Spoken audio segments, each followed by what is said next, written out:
Second piece of this video here, I thought I'd show something. I've taken pictures of it, but it might be easier just to explain it. Basically, to get an LED in place of the incandescent bulb and to get it to look like it's actually sitting behind the frame there, it's just a warm white 5mm LED that I purchased from Rite Aid after the season, Christmas season that is, because every year they unload 60 strings of white LEDs, both in bright white and warm white, for about $7. That's $7 for 60 LEDs. So, needless to say, they're only a couple of pennies a piece when you boil it down, comparatively. And what you do to get it to fit in there, basically, is this. You take the LED out of its container, its package, if you will. Let's see if I can get it to focus in on those LEDs there. Come on, there you go. Alright, on the left is the actual LED taken out of the little green holder that most Christmas lights are in. In the middle is the effect after you take a saw and cut off the tip of it, which is where your focus lens is. On the right hand side is the actual bezel in the FA2 that it comes with from the factory.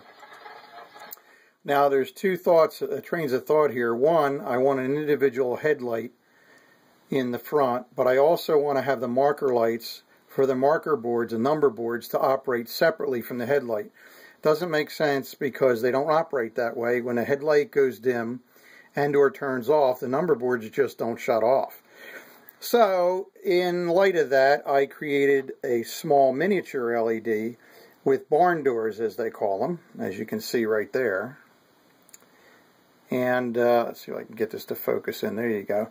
And if you turn it around, one of the things you do is you paint the back black.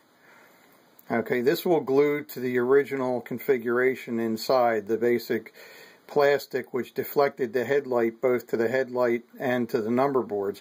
This will glue to the number board piece because now the LED is actually in front of that in the frame of the engine, as you see it here.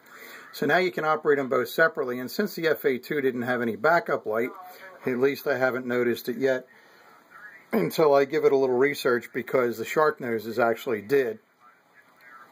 On this particular decoder, since it's a pretty simplistic decoder, I'll just use the backlight control on the yellow wire to be able to turn on and off the number boards, and we'll map that to an F4 or F5, and the headlight will work as it always does. So the number boards can remain on the whole time regardless of the status of the light. So that's project number 2, and yes, the redding is still sitting there. So far, half of the cab is painted yellow. This evening I'll paint the green and then get the lighting in that, and we'll see how that turns out. Well, here's a test of the new LED headlight for the FA2. Now the lens has been removed and the LED is actually the headlight now. It's no longer just a plastic bezel, if you will. And let's see how she looks. Yeah, that's a little more like it should look.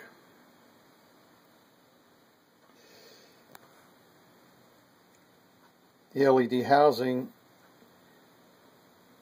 more resembles the actual headlight, even when it's turned off, as you can see.